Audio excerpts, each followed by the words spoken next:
Talk to most people about electric cars, and unless they own one themselves, they're likely to come back with a number of tired, stereotypical responses.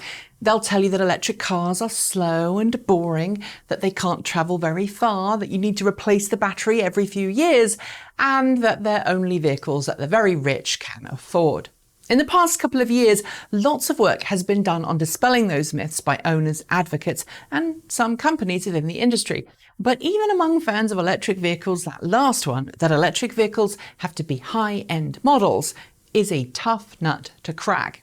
Another common misconception, that electric cars must have a range in excess of 500 or 600 kilometres before people will buy them, is also bandied about a lot, as well as the belief that electric cars are beyond affordable for all but the wealthiest buyers. These excuses are often given as to why people aren't transitioning to electric vehicles more quickly.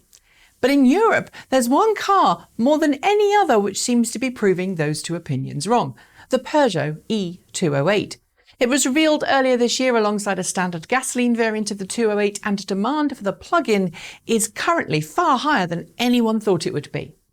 Initially, the French automaker said it expected e208 orders to account for around 10% of the car's overall production volume. But already, of the 40,000 qualified leads for the small Super Mini, one half have been for the electric variant, and a full quarter of all of the car's pre-orders are for the e208.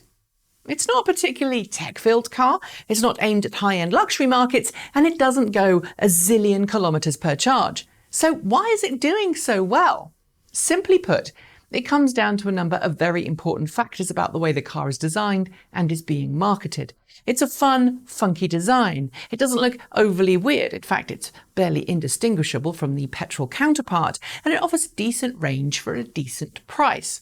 Unlike previous electric variants of production internal combustion engine cars, the new Peugeot e208 was revealed at the very same time as its petrol sibling. The press material features both cars side by side, and both vehicles are available from launch. With seating for 5, the e208 has a 50 kilowatt-hour battery pack that offers a range of 340 kilometres on the WLTP test cycle.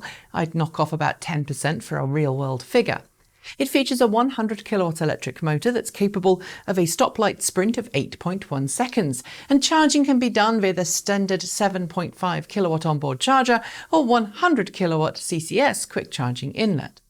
That's nowhere near the rapid charging capabilities of more expensive models like the Tesla Model 3, nor is it the longest range car on the market.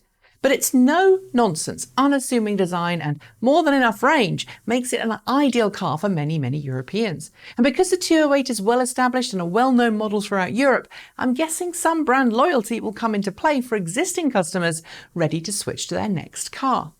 This all plays a part, but I'm guessing it's the price that most inspires customers.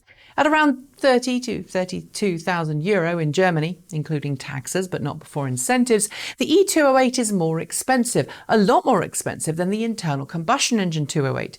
But in Europe, petrol is far more expensive than it is in other parts of the world, and many European countries base registration and road tax fees on the efficiency and emissions of the vehicle being taxed.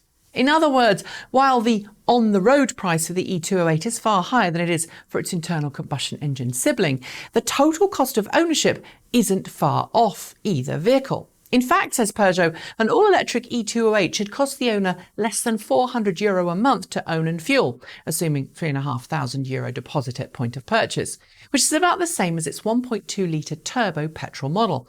And even an 8-speed automatic gearbox attached to that turbocharged engine, well, the electric will likely win in the stoplight derby.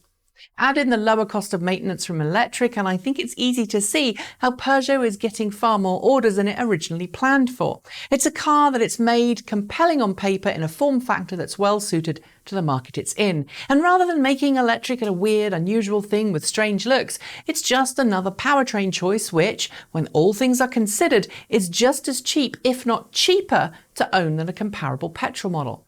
So next time someone tells you electric vehicles have to achieve insane ranges or have super low sticker prices for people to buy them, or say they need high-end advanced autonomous capabilities, point them at this video.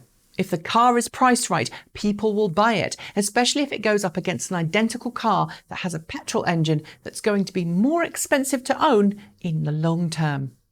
That's it. Thanks for watching. And if you'd like to help us make more videos like this, please do like, comment and subscribe. Send us a couple of dollars our way every month through Patreon, feed our coffee habit with Ko-fi, or visit our swag store. I'll be back soon with more content for you all to enjoy. But until then, keep evolving.